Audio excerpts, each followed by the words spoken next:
Going over the whole Middle East, though, maybe we should go back to Jordan for a sec, just because I said I put a pin in that. You and I have talked about this before, but like the Jordanian king, who I actually kind of like. He's a very interesting guy. Yeah, he's the right leader for that country. When you look at his foreign policy predictions over the last 25 years, I mean, people should just listen to that guy. Like, he's almost never wrong. Oh, I would go so far as to say just in the last week, Kazakhstan, of all places, joined the Abraham Accords to include Bahrain, the United Arab Emirates, Tunisia, Morocco, Sudan. I may be missing one or two. And the crown jewel is going to be Saudi Arabia. And I think eventually Saudi Arabia joins as well. Because the bottom line is it'll be good for the Saudi economy. And they don't really care about the Palestinians so terribly much. There's been, obviously, MBS is where it starts and ends with the book in Saudi Arabia, 100%. For sure. But there's been some mixed messaging from the extended royal family when they talk publicly about Israel-Palestine. There's some who are clearly supporting Israel and others who are like, no, we need to figure out Gaza here. What they're doing to the Palestinians is wrong. Remember that the king's title is not just king, Malik. It is king and custodian of the two holy mosques. So he has to have pristine Islamic credentials as well. None of them do. I mean, King Fahd took it on the chin for, coming here when Reagan was president, and, there were pictures from the Associated Press of him toasting Reagan with a glass of wine. You're not supposed to drink wine. They were ready to overthrow the government. They were so upset. But MBS is a unique case. He's not afraid to kill people who he thinks are going to stand in his way, including people named Al Saud. I'll tell you, Julian, I went to Saudi Arabia in 2021 or two. I went to cover Biden's trip there. Oh, you were covering it? Yeah. I was there in 2022, I think. It was the summer of 2022. And I hadn't been back to Saudi Arabia since like 1996, right? So it had been a long time since I had been in Saudi Arabia. And I didn't recognize the place. Women driving. I was like, oh my God. Windows down, music blasting, there are movie theaters. I'm like, what happened? And here I've been yelling about the Saudis being, from the Stone Age, and it's just not true under MBS. His murderous, Jekyll and Hyde. Little murder for a little culture. Aside, it's a good trade. Yeah. Yeah. When he said he was going to bring Saudi Arabia into the 21st century, he meant it. He did. And it happened quickly. I remember bowling. When I was living there in 91, I went bowling at the Hilton, right? It was a group of us from the embassy. Hey guys, if you haven't already, please hit that subscribe button. It's a huge help. Thanks, and enjoy the rest of the show. There was a 2-lane bowling alley on the roof of the Hilton.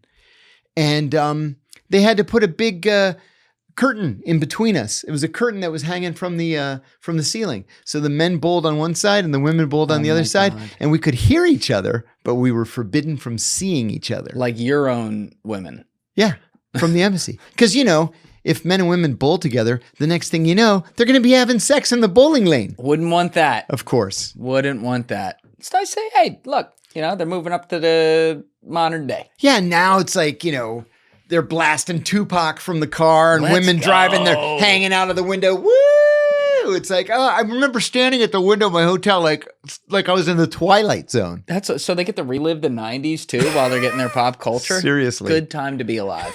Good for them. Hey guys, if you haven't already subscribed, please hit that subscribe button. It's a huge, huge help. Thank you. Do you... Going over the whole Middle East, though, maybe we should go back to Jordan for a sec, just because I said I put a pin in that. You and I have talked about this before, but like the Jordanian king, who I actually kind of like. He's a very interesting guy. Yeah, he's the right leader for that country. When you look at his foreign policy predictions over the last 25 years, I mean, people should just listen to that guy. Like, he's almost never wrong. Oh, I would go so far as to say of everybody in the region, or everybody who studies the region, no one knows as much as King Abdullah.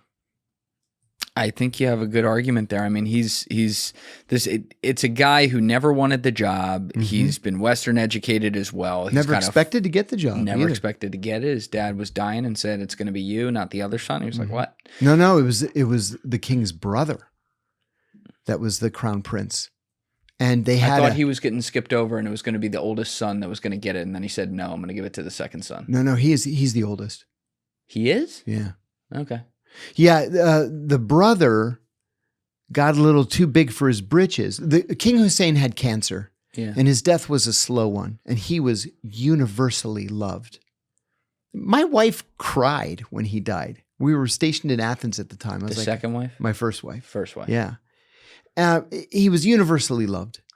And his death was a slow one. And so as he was approaching death, the crown prince decided, I'm going to start making some preliminary changes. I'm going to make this change and that change. I'm going to restaff the Joint Chiefs of Staff. And King Hussein's like, whoa, I'm not even dead yet. We're not going to do this. You're fired. My son, Abdullah, is going to be the crown prince. And Abdullah's like, what? Yeah. I never wanted to be crown prince. Yeah. Next thing you know, he's crown prince. And then his dad dies a couple months later. Yeah.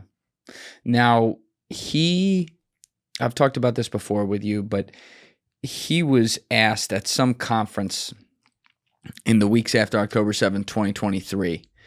Among many questions, he was being obviously asked about the conflict that was going on and what this looked like and all that. But then he, of course, was asked, will you accept Palestinian refugees?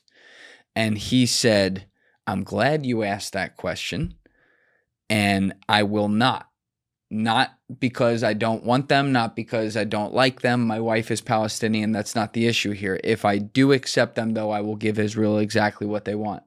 They will be able to ethnically cleanse the whole area. They'll go to countries like mine. There it is. And the problem will be taken care of. Mm-hmm. And I then fast forwarded and saw a press conference with him and Trump in the Oval Office when Trump got back in here, where Trump's talking about sending some Palestinians in there, and you just see the king sitting there like, God damn it. Yep.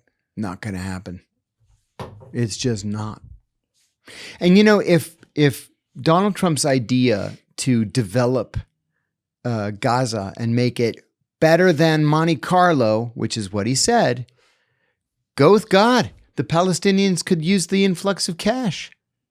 Sure. Make it better than Monte Carlo. I think that would be a wonderful thing. I don't think he has them in mind running it, though. No, he doesn't. No, he never did. He never did. And that's like, you know,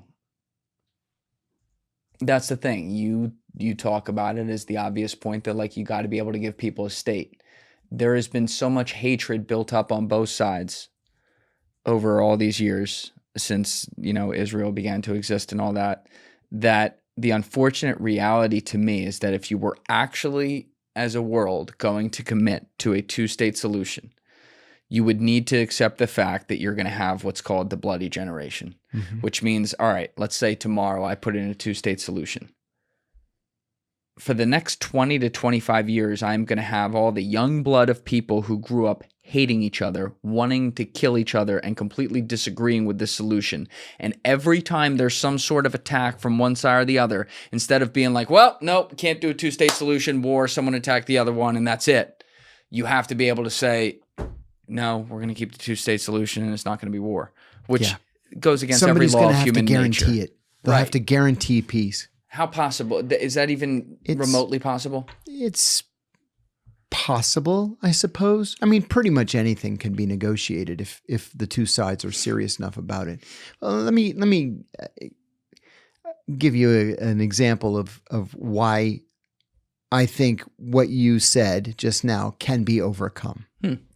I was having lunch one day with a Greek diplomat at this outdoor cafe in DC, and some guy comes up and he says, "Hey, you know, Aphrodite or whatever her name. I think her name was Aphrodite. How are you?" She gets up. "Oh, Uzgun. How are you?" And I was like, "Uzgun? That's a Turkish name." She gets up and kisses this guy on both cheeks, and he introduces himself. I say hi, I shake his hand, and he walks away. And I asked her, "What the fuck was that all about? You kiss a Turk?" And she said, "Only you Greek Americans have that position on the Turks. We have to live with them. And after all these centuries of fighting, we just decided it's better to be nice.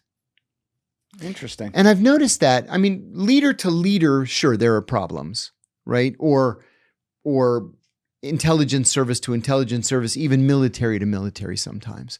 But on the people to people level, they really don't have any problems. That's interesting. Some of my buddies in Greece, though, I'm thinking about this. They all did serve in the military, though. Yeah, mine too. In fact, I took my son to Greece in January. We're at my cousin's house. We're from the island of Rhodes, which is considered a border island because, I mean, you can hear the Turks playing their music at night. That's how close it is. And we're in a house, my cousin Chris's house, that's been in my family for 175 years. So he's the recipient of the house. So we're sitting in there, and I kind of looked past him, and I said, "Chris, is that a machine gun?" And he said, "Yeah." I said, "Why do you have a machine gun? How do you have a machine gun?" And he says, "John, I'm former special forces. You see how close these Turks are to us? They could swim here by the time I get to the gun." He said, "We have to protect ourselves somehow." That is one thing. So that aside, on the mainland, they don't really care so much. That's good. Yeah, it's good. It's good. That's a long way of saying the Palestinians and the Israelis can get there someday. And, people say all the time, too, that there can't be an independent Palestine. It's just never going to happen. I went to school with this kid, Remus Pescurius. I still remember his name. Shout out to Remus Pescurius. What a name. Yeah, he's Lithuanian. And we went to GW together, and he was a militant Lithuanian. He used to say, "Someday Lithuania will be free." And we were like, "Dude, you have to get past this free Lithuania thing. The Soviets are never going to allow Lithuania to be free." And 6 years later, there's a free Lithuania. So you never know.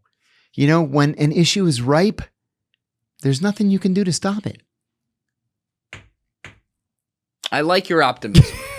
I hope that's the case. I think in this particular situation, because you also have religion in the middle of it. Thank you guys for checking out this clip. If you haven't already subscribed, please subscribe and hit the like button on this video. It is a huge, huge help. And if you'd like to check out this clip's full podcast episode, that link is in the description below or right here. And finally, you can follow me on Instagram and X by using the links in my description below.